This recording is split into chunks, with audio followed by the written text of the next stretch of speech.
Chinese new year சிங்கப்பூரில் எப்படி celebrate பண்ணுறாங்களேன்னு பார்க்குறதுக்காண்டி நாங்கள் சைனா டவுனுக்கு போயிருந்தோம். அங்கே போனால் சரியானதொரு செனக்கூட்டம். கோயில் திருவிழாக்களில் எப்படி செனம் இருக்குமோ அதே போல் அங்கேயும் சரியானதொரு செனக்கூட்டம். ஃபாரினர்ஸும் கூட வந்திருந்தாங்க. முன்னுக்கு நாங்கள் சரியாக மூவ் பண்ணி கொண்டு குயிக்காக போக முடியாத அளவுக்கு செனக்கூட்டம். ரோடெல்லாம் நல்லா டெக்கரேஷன் பண்ணி இருந்தாங்க. பார்க்குறதுக்கு அழகாத்தான் இருந்துச்சு. நாங்கள் போகிற வழியில் ஒரு அழகான ஒரு வித்தியாசமான ஒரு அமைப்பை கொண்ட ஒரு கட்டிடம் ஒன்று இருந்துச்சு. அப்போ அதையும் பார்த்து கொண்டு போனோம். சைனா டவுன் ஹெரிட்டேஜ் சென்டர் ஒன்று இருந்துச்சு. ஆனால் உள்ள நாங்கள் போய் பார்க்கல, எங்களுக்கு டைம் இல்லாதால ரோட்டுக்கரையால் போயிட்டு அதையும் பார்த்து கொண்டு போனோம். நாங்கள் போய் கொண்டிருந்த பாதையின் 2 பக்கமும் நிறைய கடைகள் இருந்துச்சு.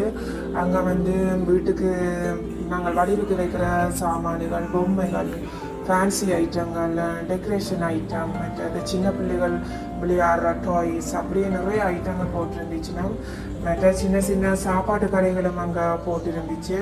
அங்கால கொஞ்சம் தள்ளி போயிருக்க பழக்கடைகளும் இருந்துச்சு. அங்கேயும் தூரியன் பழம், ஆப்பிள், ஆரஞ்சு, அப்படி நிறைய பல ஐட்டங்களும் இருந்துச்சு.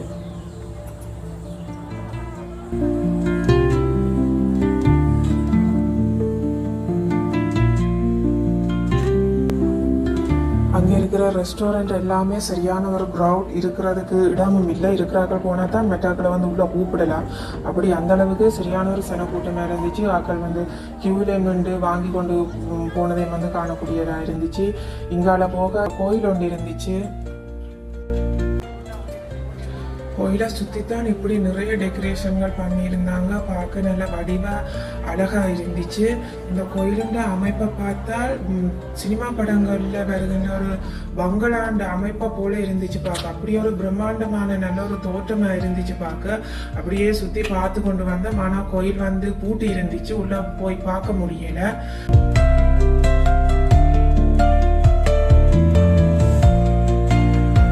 சிங்கப்பூர் நகரம் பார்க்கவே இரவு நேரம் பார்க்க நல்லா அழகா வடிவா இருந்துச்சு. ரோடெல்லாம் அப்படியே டெக்கரேஷன் பண்ணியிருந்தாங்க இந்த நேரம்.